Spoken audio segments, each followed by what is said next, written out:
something about you, like how old are you, what city are you living, and what are your hobbies. Okay?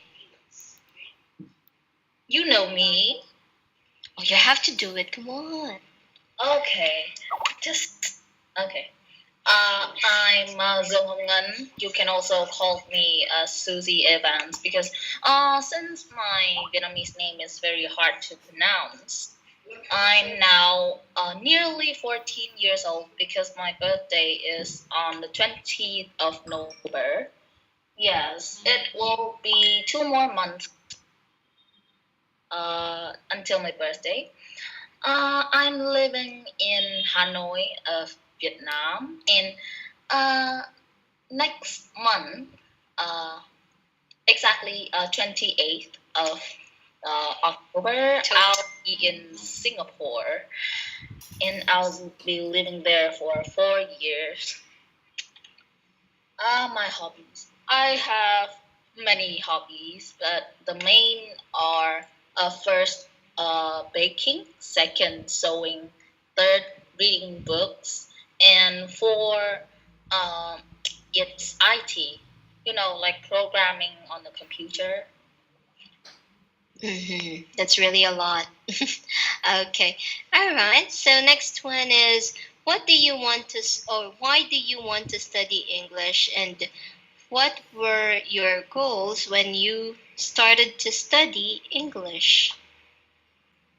Uh, English is a compulsory language for all students in my primary school. So at first, I didn't have any goal actually. I just studied because the school required us to.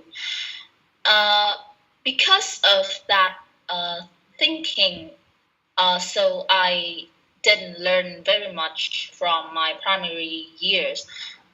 The first time I've ever encountered real English is when I was at grade six. From then, I had a single goal: is the A-star scholarship, which I have achieved now. I started studying English just for 2 years, but I had a quite good base because my primary school they uh,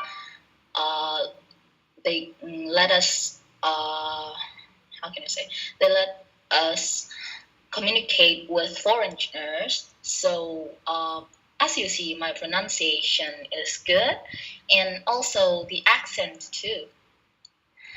Now I have achieved my ultimate goal. I'll still be studying English in order to uh, how can I say, uh, see, in order to proceed in many other subjects in English, like chemistry or physics, those kind of things. In Vietnam, we are not really developed in those kind of science subjects. So, uh, yeah, my goal now is to study further into English of some particular fields of science. Okay, I see. All right, next one. What's the most difficult part of studying English, and how have you overcome it? This is hard. Is it? Yeah, because I've never had trouble with my pronunciation or grammar or listening. Maybe the writing part, it's always been a challenge for both natives and English learners.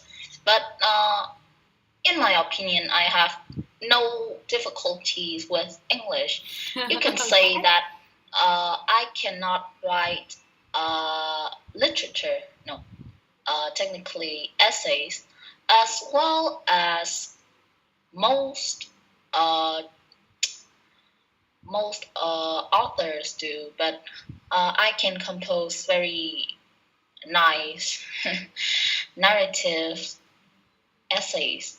That's what they regard. I don't know. Okay, yeah. Writing is really a little bit difficult, but practice makes everything perfect. Okay, for the next one, Susie, you have to answer this very well. Okay, who are you studying with on Antori and how do you feel about them? Do you want to hear compliments or I just say oh? Oh, you can say all. You always do that. Okay. The person now I'm studying on Antori with is Miss Vanessa K. Soul Alvier, the teacher I'm most satisfied with in among all the teachers I have studied with because she's no you are smart and you are very open like you are willing to listen to share and to sympathize and you are also well the kind of person I can get along with because your personality it I can say that it partly matches mine. So yeah, there's just one thing that I had to complain about you is that sometimes you see You can say it. uh, sometimes you talk on like too deep into a subject and that makes me a little confused and sometimes worried. I've never shared so much thing with anyone. Well, still, thank you very much for that. Yeah. So you mean it's too deep? Okay, anyway. We'll just make it easier for you next time. Okay, anyway, next one. How has your teacher on Antori helped you with your English? And do you see any considerable improvement in English after having been studying with the teacher for a while? To say the truth, I haven't improved in English, but my life has improved, and that's a very valuable part. Uh, you can say that my English is not perfect, but it's quite good now. So I don't think there is anything else to be improved while studying on Anturi. But you helped me with many problems in my life, and I'm grateful. Wow. I feel so touched. It feels like I found a friend. Yes. Okay, so that will be the last question. And let's ask for Miss Alex. Miss Alex. Yes. Okay, thank Yeah, you. mhm. Yeah, thank you, Guy, for the great interviews with lots of emotion in it. Okay, thank you. I will like quit the conversation so that you can keep continuing starting with each other. Okay. Yeah, thank you very much. Yeah. Bye bye. Bye bye. Good night.